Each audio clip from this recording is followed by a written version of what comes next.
Hallelujah. Ay kung lahat ay tumayo at buksan po natin yung ating mga Bible apps sa aklat ni Dr. Luke, chapter 10, verses 25 to 27. Babasahin ko po sa ang Biblia version. At narito, ang isang tagapagtanggol ng kautusan ay nagtindig at siya'y tinutokso na sinasabi, "Guro, anong aking gagawin upang magmana ng walang hanggang buhay?" At sinabi niya sa kanya, "Ano ang nasusulat sa kautusan? Ano ang nababasa mo?" At pagsagot niya ay sinabi, "Ibigin mo ang Panginoon mong Diyos ng buong puso mo at ng buong kaluluwa mo at ng buong lakas mo at ng buong pag-iisip mo at ang iyong kapwa na gaya ng iyong sarili." Pagpalain ng Panginoon ng kanyang mga salita na atin pong nabasa. Maaari na po kayo umupo. Dahil ito po yung last day or last Wednesday ng tinatawag nilang Love Month, at ilang beses na pong natalakay ang love. Noong una, nung wala kami, tinalakay po ni Pastor Anisle, "Love the Lord your God." Nung nakaraan ay tinalakay naman ang the unmeasurable or the unconditional love of God. At ngayon naman po sa huling Wednesday ng buwan ng Pebrero ay akin pong tatalakayin ang tema, "Love is all that matters." So parang lyrics ng awit to. Doon po meron pong awit kasi na "Love is all that matters." Nagiging ringtone pa yan noon. Kung titingnan po natin sa mga napakinggan po nating mensahe about love, narinig po na natin ang iba't ibang definition ng love. Naunawaan po natin kung ano ang ibig sabihin ng love. At ang sabi po nila, meron pong nagsabi na ang love daw ang pinakamahalaga sa lahat ng bagay. So lahat ng kanilang definition sa love ay yung sinabi nila, may nagsabi na love is blind. Pero nung narinig ko po yun, kinontra ko po yung nagsabi na love is blind. Sabi ko, love is not blind, but the lover is the blind. Hindi po bulag ang pag-ibig, kundi ang umiibig ang bulag. Ang Biblia po ay nagsasabi dito na sa ating pong talata, may isa pong binatang mayaman na nagtanong, sinubok niya si Jesus kung ano bang kanyang dapat gawin upang makamit niyang buhay na walang hanggan. And then sinabi ni Jesus, pero batid ni Jesus na siya po ay sinusubok lamang. Pero si Jesus, alam niya yung bawat tanong ng mga tao sa kanya noon, ay alam din niya kung paano niya sagutin. At ito nga yung sagot niya, na ibigin mo ang iyong Diyos ng buong puso, buong kaluluwa, buong isip, at ng buong lakas mo, at the same time, sabi niya, ibigin mo ang iyong kapwa. Ngayon po, iba't ibang definition ng love. How do you spell love? Paano nyo ba ispilingin ang love?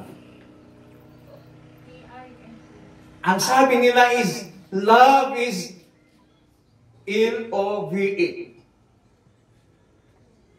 Yung love na yan, L-O-V-E, ay nilagyan ko po ng acronym na love, it is L, legal, O, obligation, V, voluntary, E, expression.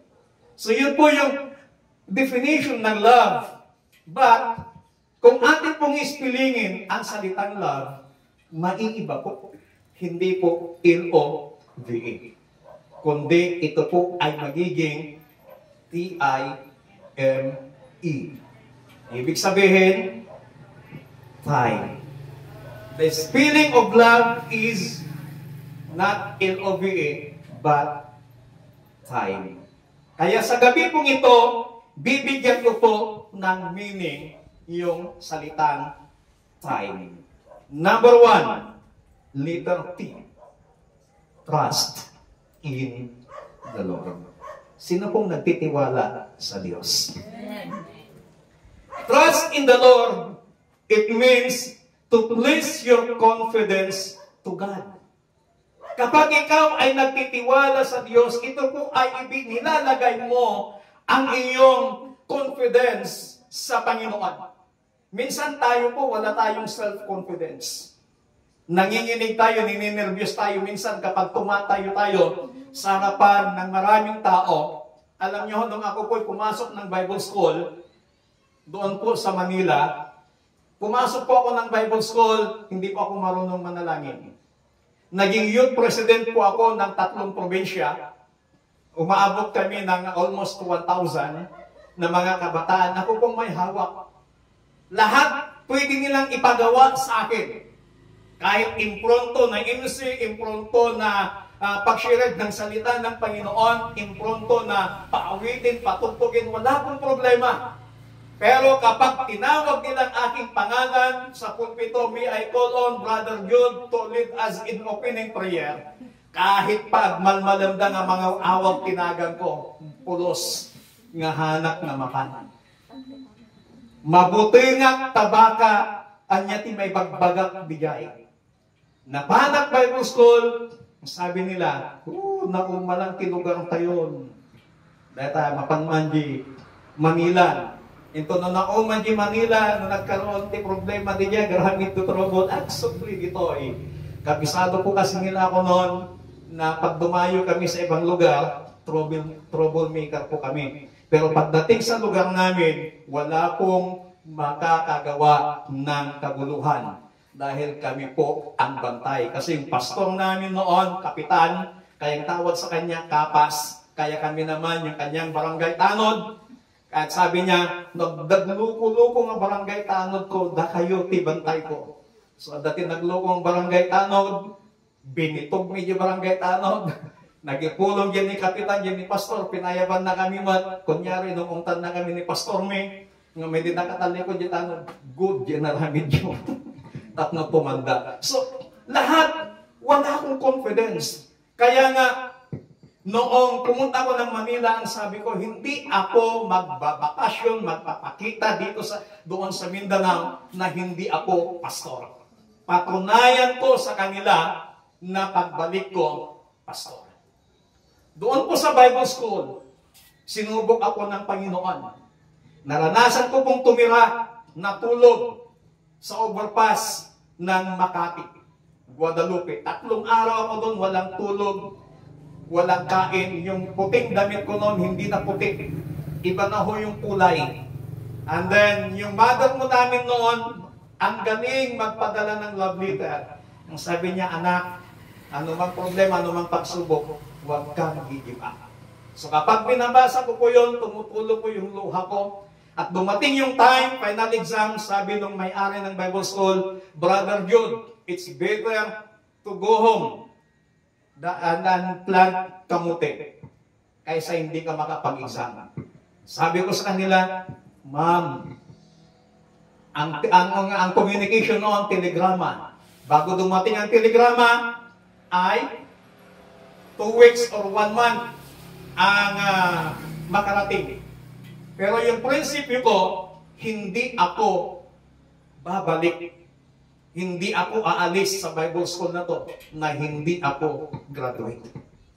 Kaya doon sa GC po namin ngayon, nagugulat yung aking mga classmates sa Bible School noon, yung aming teacher, yung may-ari ng Bible School, nagugulat sila, nagkaroon kami ng reunion, kaya nga lang nag-conflict yung schedule. Tapos nung nagbakasyon ako sa Mindanao, ako po yung pinag-preach nila doon sa fiesta. Dahil meron pong Thanksgiving, sabi nila, ikaw mag-preach. Nagsermon po ako. Nung nagsermon ako, lumapit yung aking mga teacher ng elementary, ng high school. Sabi nila, totoo bang ikaw si Briones? Yes po. Pastor ka na talaga? Hindi po sila makapaniwala na ako po'y pastor. Kasi nung ako po nag-aaral, first year high school, naranasan ko pong nagpaputok ng triangle, Lolo Thunder, yung pinakamalakas ng klase ng triangle sa loob ng classroom namin. Sabi ng principal, sinong nagpaputok? Sabi niya. At napatapang pa akong sumagot, ako sir. Sabi ko, bam! Talagang hindi ako makahinga noon. Sabi niya, dalhin mong magulang mo dito. Ako noon. Ayaw kong sabihin kasi that time, pag nabanggit lang ang apelyido namin, nire-respeto, at sabi nila, hindi basta-basta yan. Huwag niyong galawin. Kaya, nung time na yon, kinausap ko yung youth pastor namin. Samahan mo ako, may problema ako. Kasi ayaw na akong papasukin sa school. Expelled na nila ako. So, nasolve yung problema nyo. Pagdating ng second year, nagkaroon ulit ng problem at ito na yung pinakamatindi. Dahil ang problema ito ay wanted kami sa barangay na yan, sa may eskwelahan na yan, sapagkat nung pauwi kami katatapos ng aming final exam, naglaro kami ng basketball, nanalo kami, sabi namin, kailangan namin umuwi, mag-lunch muna, balik kami mamayang hapon. Ayaw nila kaming payagan, mainit yung ulo nila. Ngayon, tinambangan kami sa isang barangay. Nakabisikleta lamang kami, tinambangan kami. And then, nagkaroon ng kaguluhan. And then, yung isa sa mga nasaktan, na nasaksak, hindi namin kalaban sa basketball. Siya lamang ay sumama sa kanyang barkada na umambon sa amin. Dalawa lang kami, ang dami ho nila. At that time, may dala-dala kaming gunting kasi gamit namin doon sa pre-nagip namin sa exam. Kaming dalawa, tag-isa kami, yung kamay ko dahil wala na, kung hindi kami lalaban, possible kami ang mamamatay doon.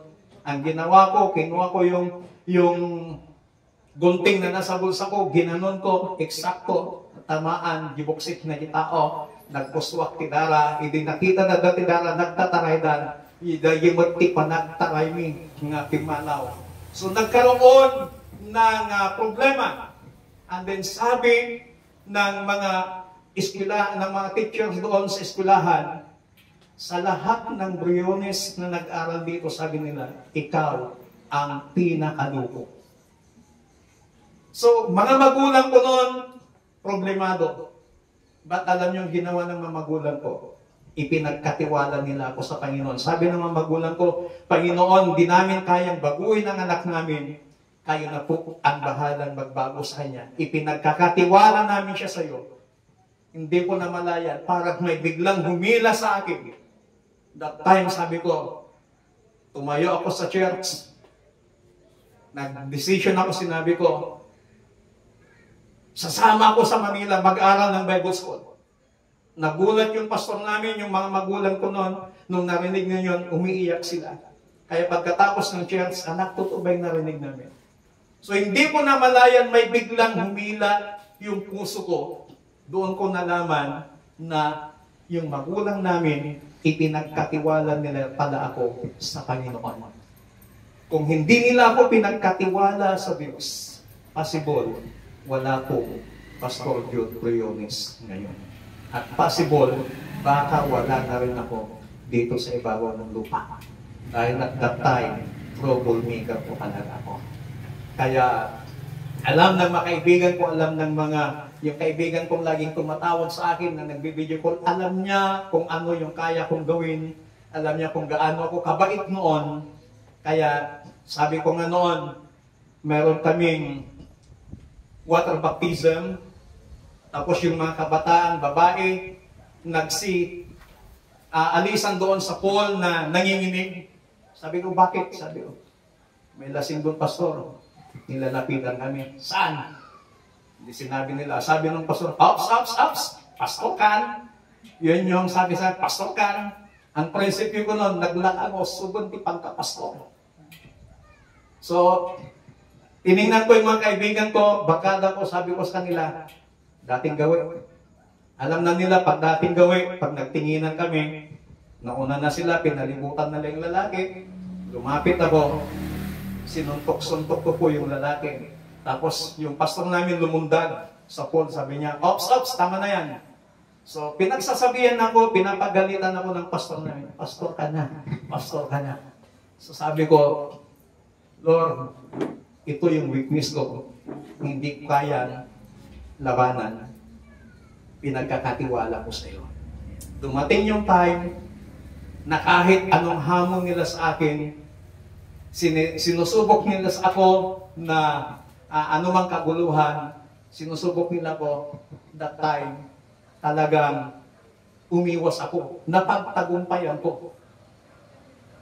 Nalaman ng mga kasamahan ko sa fraternity. Nakasama kasi ako sa fraternity. Nung pumunta kami sa Hazing, sabi ko sa nila, mga bro, mga sister, ayaw ko nang pumalo. Bakit? Nagpakilala, pastor na ako. So that time, hindi po natuloy yung Hazing. Sabi nila, kakahiya kay pastor. So, unti-unti kong nakontrol, unti-unti kong napagtagumpayan. Because I trust God. Tayo po, may mga kanya-kanya tayong kahinaan. May kanya-kanya tayong problema, pagsubok sa buhay. If we love God, then we must trust God. Pagkatiwala natin sa Panginoon ang lahat ng bagay sa ating buhay, ang lahat ng sitwasyon sa ating buhay, ang lahat ng pagkakataon sa ating buhay. Isa na namang pagsubok sa akin ng Panginoon nung ako'y pastor na. Diyan po mismo sa Baguio. Kaya, nung time na nangyari yan sa akin, ilang taon na ayaw kong umakyat ng Baguio. Pastor na ako ng kuya ko noon. I was a victim ng agaw cellphone. Ang cellphone noon, 3310. Wala pa mga kamera-kamera noon. Pero, meron ng housing noon ng cellphone na 3310 na parang pampiki na may kamera. So, ako po'y inisnatsan ng cellphone sa Bornham. Kagagaling ko lang sa isang simbahan. Pero ang sabi ng kinakapatid namin pastora sa kuya ko, Ading, huwag ka nang umakyat. Sabi ko, pinabasa ko yung text. Imbitado po ako, anniversary nila bukas. Ading, ikaw mag-preach dito bukas. So, yung kinakapatid namin, halos ayaw niya akong payagan. But dumating yung time na nagpumilit ako. Pagdating ko doon, pag-uwi ko, alam nyo, hindi na ako umuwi.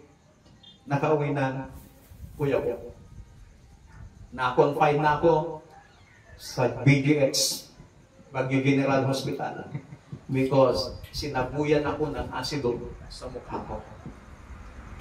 Wala na akong makita that time. Mag-isa lang ako, para akong bulag, lumapit sa pulis. Dinala ko ng pulis doon sa hospital. And then nung nalaman ng makaibigan kang pastor sa Baguio, nagsidatingan sila. Ang problema, ang sasarap ng madinala nilang pagkain. Kaso nga lang, hindi ako makakain. Dahil sunog tong bibig ko, sunog tong mukha ko, tong mata ko sunog. Sabi ko, halos ayaw kong tingnan ang mukha ko sa salamin. Dahil sunog. Umalis ako ng kuya ko, pumuntang Baguio sa ministry. Umuwi ako. May patches ang aking mata. Yung aking bibig, sunog, medyo nagdiwig basi. And then, merong nag-offer sa akin. Lumapit. Bibigyan daw ako ng free house and lot. Sasakyan, lahat. Bibigay sa akin. Pag-aralin nila ako ng kahit ano, in one condition. Umalis ka sa pagkapastor mo. Sabi ko, Lord, ano ba ito? Ano ba kung nangyayari ito? Ito ba yung kabayaran ng aking pagiging tapat na pagpapagamit sa iyo? Ito ba? Nagtanong talaga ako sa Panginoon. And then, I trust the Lord. Pumupunta ako ng Manila once a month. Nagpapacheck up doon sa espesyalista ng mata. Dahil yung tissue noon na isang trilyon na tissue, maghapon lang yan, ubos. Dahil yung mata ko dito sa kaliwa, tumutulang luha, mainit yung ulo. And then may tumawag sa akin noon sa Baguio Police. Sir, yung description mo nang gumawa sa iyo niyan, na may nakakita dito, pakalat-kalat sa Bornham. Akyat ka dito to confirm. Sabi sa akin ng mga pastor ng kuya ko, Pastor, huwag ka nang aakyat. Kasi, baka umakyat ka, bangkay ka na uwi. So I trust God. Sabi ko, Lord, hindi ako magpapa-opera kasi malaking pera yung kailangan. Ikaw na pong bahala. At dumating yung time, nagpe-preach ako ng salita ng Panginoon. Maraming nagulat. Biglang naramdaman ko yung bibig ko, dumiretso. Dumiretso din yung pananalita ko kasi that time, magbida-bidal ako, grabe niyo po. But, yung pagtitiwala ko sa Panginoon, ibinigay ko sa Diyos, yung aking sitwasyon, yung circumstances na nangyari sa aking buhay. Ito po ako ngayon sa inyong harapan. Parang wala pong nangyari na sunog, na sanhi ng asido. Tanging ito lang, kaliwang mata ko. Pero yung mukha, wala pong piklat, wala pa akong ginamit na anumang gamot, hindi na operahan, kasi nagtiwala ako sa Panginoon. Kaya sa gabi pong ito, pagtiwalaan po natin ang Diyos.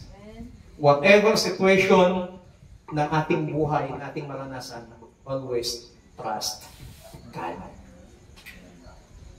To trust God is to acknowledge God in everything.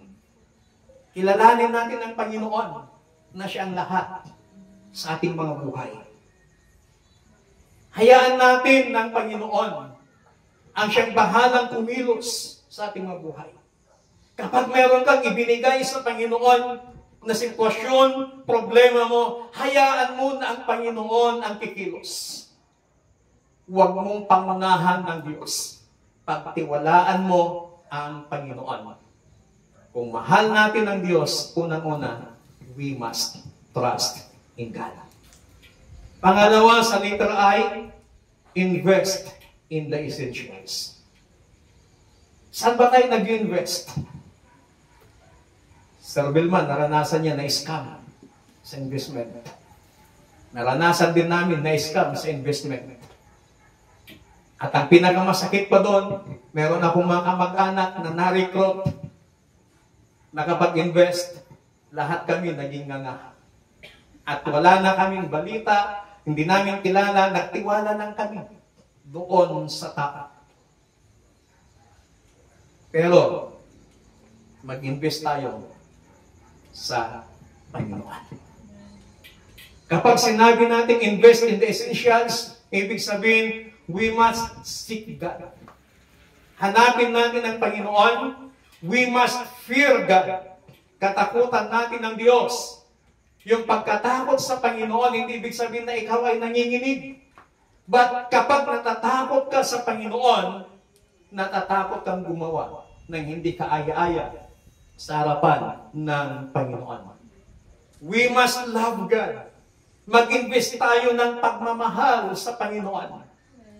Dahil kapag minahal natin ang Panginoon, anumang mangyari, hindi tayo iiwanan ng Diyos. Ang Panginoon, kapag nakita niya kung gaano mo siya kamahal, mas matindi pa kung magmahal ng Panginoon. Lagi kong sinasabi, hindi masama magmahal sa tao. Pero, huwag nating prioridad na mahalin ang tao. Why? Ang tao nang iiwan. Sa anong paraan? Minsan, mag-iwan ang tao, nagkasakit, namatay, naiwan ka. Nakakita ng mas higit sa'yo.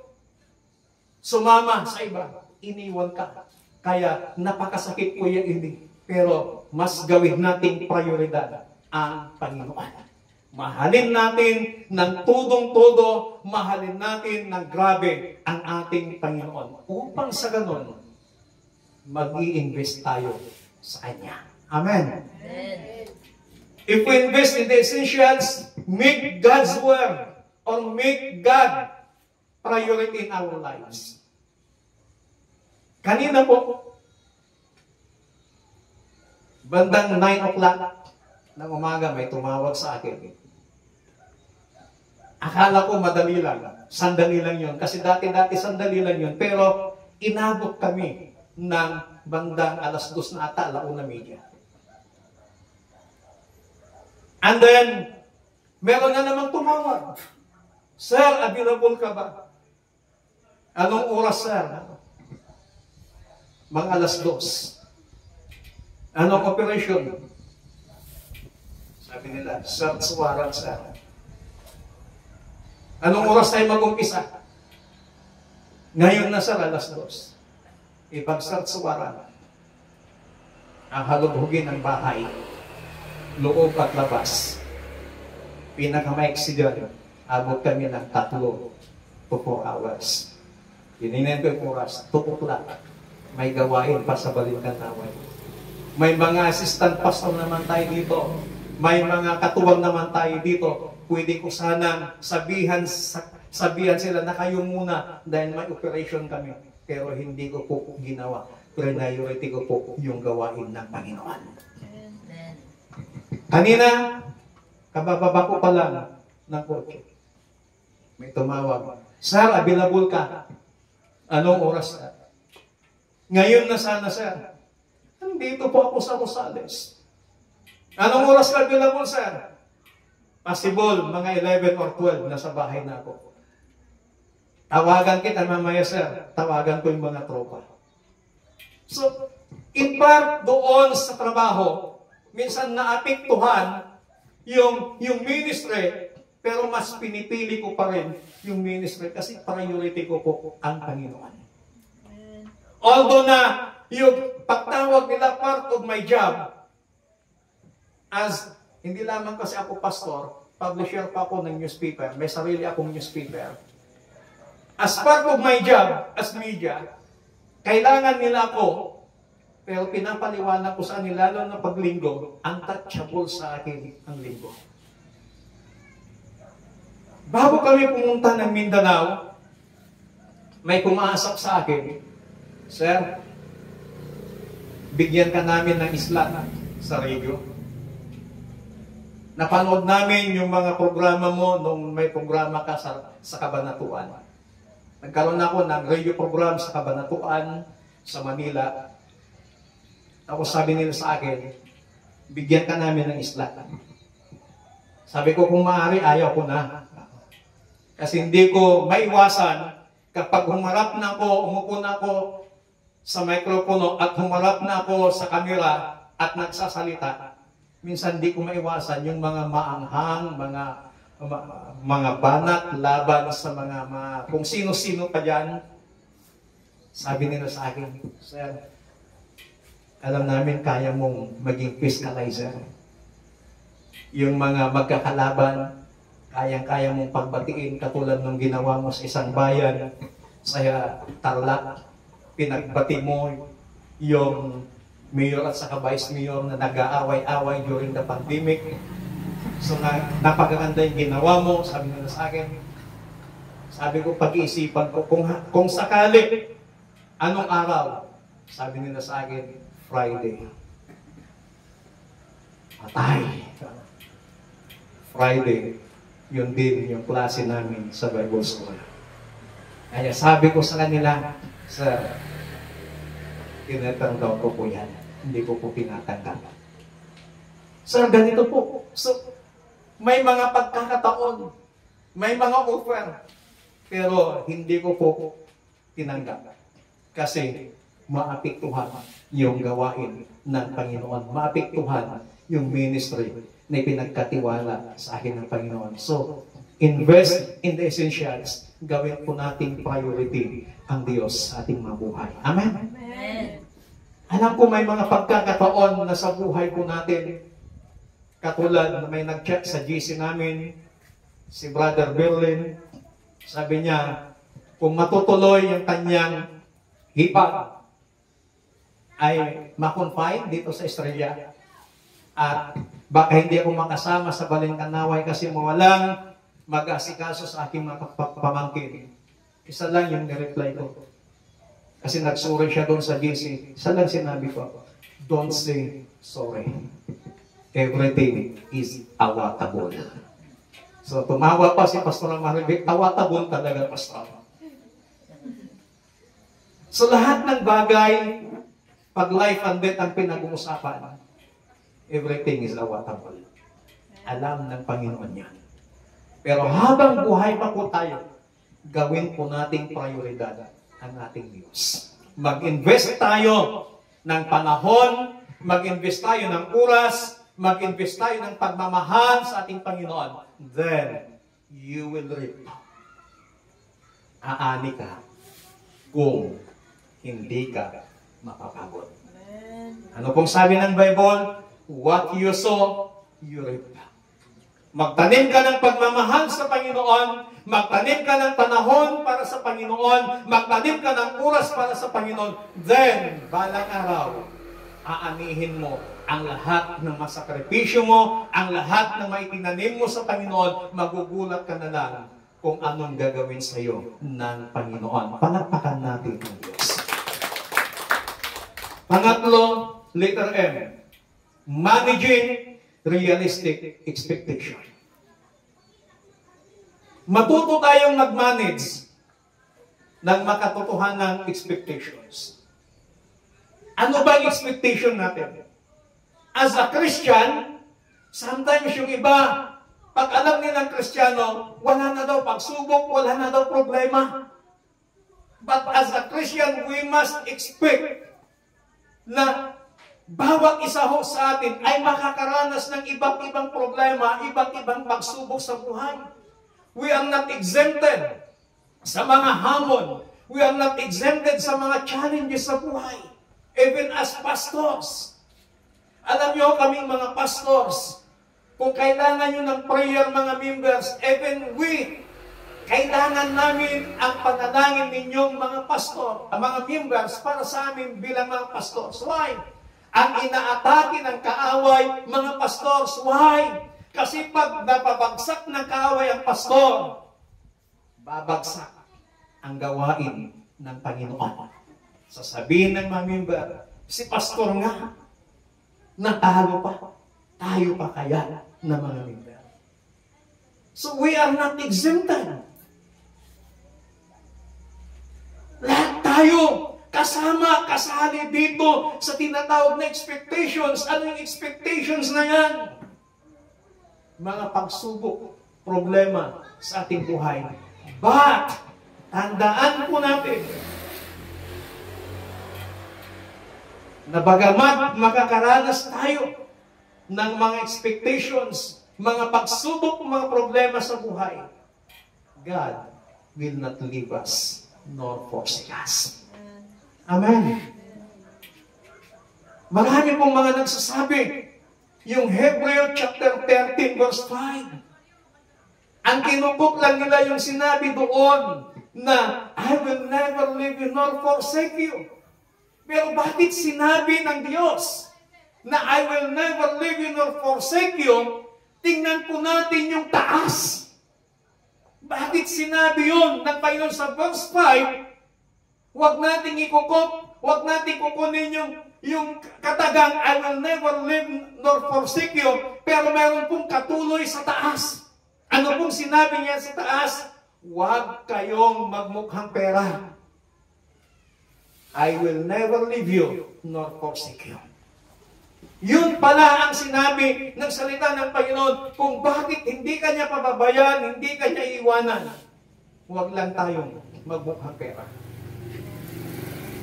Lahat po tayo kailangan natin ng pera. Pero iba po yung mukhang pera.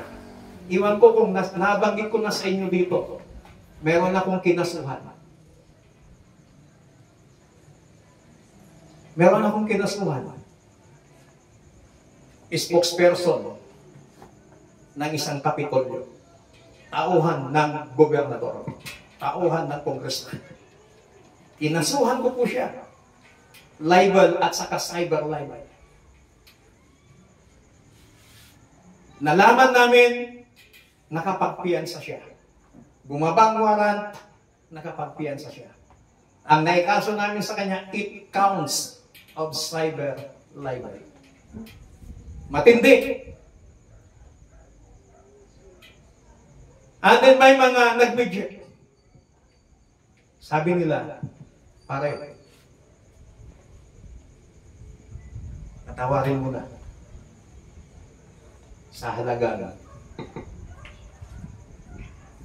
300,000. Inausap ako yung mga ibang pastors. Kailangan kong advice. Alam niyo yung advice nila sa akin? Pare, tanggapin mo na yung alok. 300,000, malaki na yan. Makapagpatayo ka na ng simbahan. 3 simbahan na hawak mo, makapagpatayo ka na tigwa 100,000 bawat lugar. Sa isip-isip ko, laking bagay. Walang puso ko, nire-review ka, wag mong subukan. Masisira ang buhay mo. Yung ating national director, nung pumunta sila dito sa Luzon, sabi ko, pare, ada problema. Sinabi ko, pare, di praktikal. Oo nga naman, lahat. Then, I pray to God. Niluhod ko talaga sa Panginoon. Iniyak ko sa Panginoon, Lord, anong dapat kong gawin? Sang araw, may nagsabi, Tol, gusto ka daw makausap. Nag-usap kami, heart to heart. Humingi ng tawad, personally umiiyak, halos gusto niyang lumuhod sa akin, sabi ko, huwag kang lumuhod sir. Pinakinggan ko yung side niya. Sabi ko sa niya, ang hindi ko lang matanggap sir, yung nilabas kong article, hindi ko inatake yung sinusuportahan mong politiko. Ang inilabas ko lang yung plataforma ng makakalaban ng boss mo. Yun lang, kahit basahin mo yung article, ang hindi ko lang matanggap, bakit binaliktad mo kami? So, humingi ng tawad. Alam niyo yung puso ko, nung nakarinig ako ng patawarin mo ako, sir. Nung narinig ko yung salitang patawad, yung puso ko, lumambot. Pangalawa, 3, 4 na beses kaming nag-usap, nagkita. Nasundan pa yung 1, 2, 3, 4. Yung pang-4, sabi ko sa kanya, Sir, I release forgiveness, pero isa lang, ang hiling ko sa iyo. Ikaw nang magpagawa ng affidavit of desistance para hindi na ako gagastos sa abogado. Ikaw nang bahala. Paperman na lamang ako. Sige, sir. Then meron siya binibigay na sobre. Ito ay sobre makapala. Ano yan, sir? Hindi. Pasasalamat lang. Sir, pag tinanggap ko yan, para na rin akong nagpabayan. Hindi ko kailangan, sir. Alam nyo, pinatawag ko siya without any, walang usapang pera. Nag-chat sa akin yung abogado namin. Nagalit sa akin yung abogado namin. Sabi ko, hindi nyo maintindihan. Hindi nyo ako maintindihan sa bagay na nasa puso ko. Bakit nagawa ko? Nagpatawad. Ang tanong, magkano ang binayad sa inyo? Wala. And then, nung nag-usap-usap sila, nabanggit ng congressman. Buti pa si Kasi ang hinihingi na ng makasama ko, 10 million na. Laking pera. Ang sabi ng congressman, buti pa itong si Briones, nagpatawad, hindi nagpabayad. Kaya gusto kong ipatawag itong si Jude Briones para magkausap kami ng personal at magpasalamat. Merong isang tao na magitan, ni-schedule niya. Magbibigay daw sa'yo, sabi sa akin, huwag na. Kung magbibigay, huwag na. Hindi ako sisipok. So, bahala na kung nagbigay, sigo, kung tinanggap ng taong yon, bahala na, basta ako wala akong tinanggap. So, ibig sabihin, bakit ko sinasabi ko ito? Because may mga pagkakataon na tayo po ay napakahirap i-manage yung mga sitwasyon sa ating mga buhay. Pero dapat matuto tayong mag-manage ng mga bagay na dumarating sa ating mga buhay. Lagi nating pagtiwalaan ang ating Panginoon. Amen? Letter E, last. Encourage others. Yung mga nararanasan ko, sa buhay, alam nyo ho, nagugulat na lamang ako. May mga tumatawag sa akin, sabi nila, Pastor, na-encourage naman ako. Yung mga post sa social media, nagkaroon kami ng drum set sa Santa Ignacia, nagkaroon kami ng electric guitar, nagkaroon kami ng iba't ibang mga gamit. Wala pong solicitation na nangyari. Mga unbeliever po ang ginamit ng Panginoon. Nakikita nila, napapanood nila yung mga pinupost ko sa Facebook. Tumatawag sila, Pastor, nakaka-bless po yung mga pinupost ko. Magkano po ang drum set? Hindi ko po alam, ate. Tanong muna ako. Punta ko lang pinicturean ko, sinend ko sa kanila. So nagkaroon kami ng mga gamit ng pagsamba sa Panginoon sa Santa Ignacia because may mga na-encourage sa ginagawa ko natin. Dapat yung buhay ko natin nakaka-encourage sa iba. Amen? Amen? Yung buhay mo, dapat nakaka-encourage, hindi nakaka-discourage. Sabihin mo nga sa katabi mo, nakaka-encourage ka, kapatid. Sige, sabihin po natin, kung wala kang katabing nasa harapan mo, sabihin mo, nakaka-encourage ka.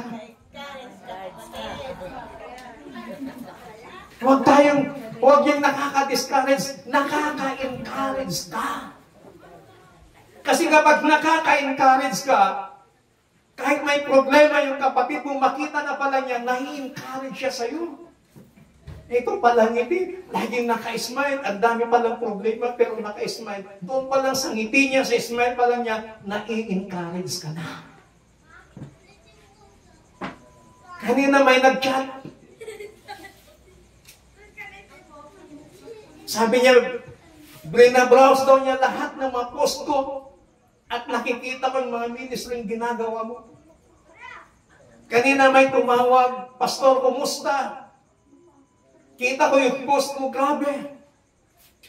So sometimes yung ating mga social media account, dapat nakaka-encourage din sa ibang tao. Amen? Amen.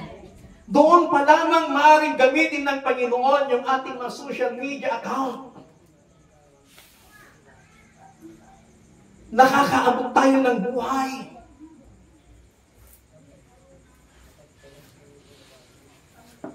Tayo po ay dapat na maging Barnabas. Si Barnabas, nag-encourage sa susunod, tatalakayin ko po yung buhay ni Barnabas na how to encourage others. Para tayo po ay matuto na maging encouragement sa iba. Hindi yung pag nakita nila, dumarating ka, tama na, naglagmang tayo. Pag dumating si ganito, sabihin mo, wala kami. So dapat pag nakikita ka nilang dumarating, andyan na si sister, andyan na si brother, andyan na si pastor, na-encourage tayo. Hindi tayo dapat nakaka-discourage. Merong isang kwento at dito ako magtapos. Merong si pastor dumalaw sa isang member. Ang member na ito ay meron silang inihaw na bangus. Nag-iisang inihaw na bangus. Pananghalian na nila yun. Dumalaw si pastor, ipinag-pray yung mag-ina. Nung paalis si pastor, sabi ng nanay, "Pastor, kain ka na dito." "Ay, hindi na po." "Hindi, pastor, kain ka na dito. May ulam kami sakto. Nag-ihaw ako ng bangus." Dahil mapilit yung kapatid, sige, kakain ako galon. Kumain si pastor, yung anak, nakasilip. Yaman ni inangan ko na, may sa lagaron nga tinunong nga bangusan yung pasinana kay kiti pastor. Awalang pisindakan, matantanagan ng jubing. Kung naninang, sige ng pastor, kumangang galata. At apay si daan ti Jai. Kung naninang, yaman ni inangan na garudan. Hindi makita jubing. Nga baliktado na ni pastor, yung bangos. Kung naninang jubing, "Inang, dinadiktakan."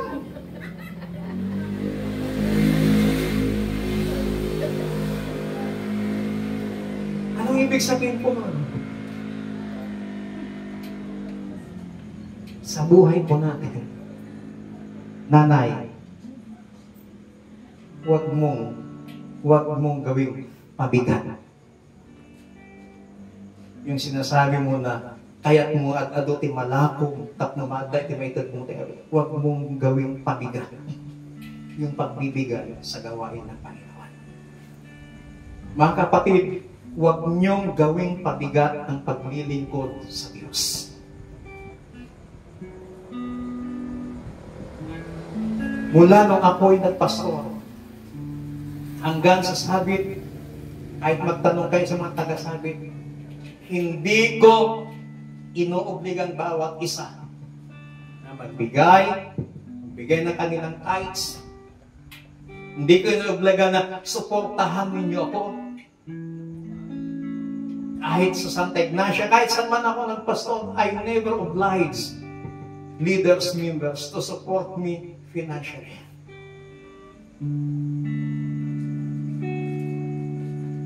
Ang prinsipyo ko, dapat huwag maging pabigat ang mga members. Huwag akong maging pabigat sa mga members. Why? Hindi tayo pare-pareho ng status ng buhay, mga members, hindi pare-pareho. Ngayon, kung walang-wala na yung members, tapos obligado pa niyang suportahan yung pastor, pabigat na yun sa kanya. So, hindi na nakaka-encourage si pastor. Nakaka-discourage na. Kaya, lagi mong sinasabi nung nagkaroon kami ng mga Bible studies, sasabi, huwag yung pamerienda ang problemahin ninyo. Salita ng Panginoon ang dala-dala. So, nanay, huwag mong gawing pabigat. Kung ano man yung kayang ibigay sa gawain ng Panginoon, alam ng Diyos yung puso mo. Bawat isa po sa atin, huwag natin gawing pabigat yung pagbibigay sa Panginoon. Kung ano lang yung kaya natin na sinasabi ng Panginoon, upang tayo po ay maging encouragement sa iba. Ako po, nakasanayan po sa sabit, pangalawang beses na. Kahit noon, every December, sa Santa Ignacia, pangalawang beses na sa sabit. Isang beses na dito. Yung puso ko, akong nagbibigay sa bawat pamilya.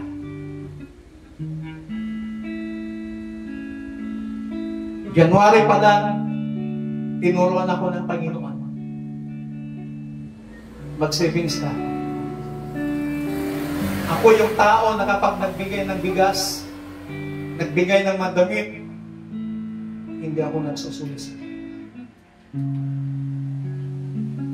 Sabi sa akin ng mga kapatid ko noon, mga pamangkin ko, apay gamit, kasi katimang mangtod ti membro. Si kalang ti pasto nga nakita mi nga mangmangtod. Alam nyo, yung sabi ko sa kanila, hindi nyo kasi alam yung puso ko. Ayaw kong maging pabigat sa mga members. Kung may kakayahan ako, why not? Na hindi ako magbigay. Alam nyo, pagtagal-tagal, nakikita nila. And then, isang December, sabi ng kapatid ko, ilan lahat mga family sa ganito? Ilan lahat doon sa lugar na to? Ilan lahat sa ganito? Nung sinabi niya, nagtanong siya, binigay ko sa kanya. Kahit hindi ako nagsasabi, na-touch yung puso niya. Magbigay din ako sa abot ng aking makakaya every family sa mga members. Kaya tayo po, huwag niyo pong isipin kung ano yung susuportan niyo sa akin. Yung ibibigay niyo sa Panginoon, huwag niyo pong isipin yun kung ano lang yung kaya po ninyo. Gawin po natin yun for the glory. Now, kung mahal natin ang Panginoon, let us feel love.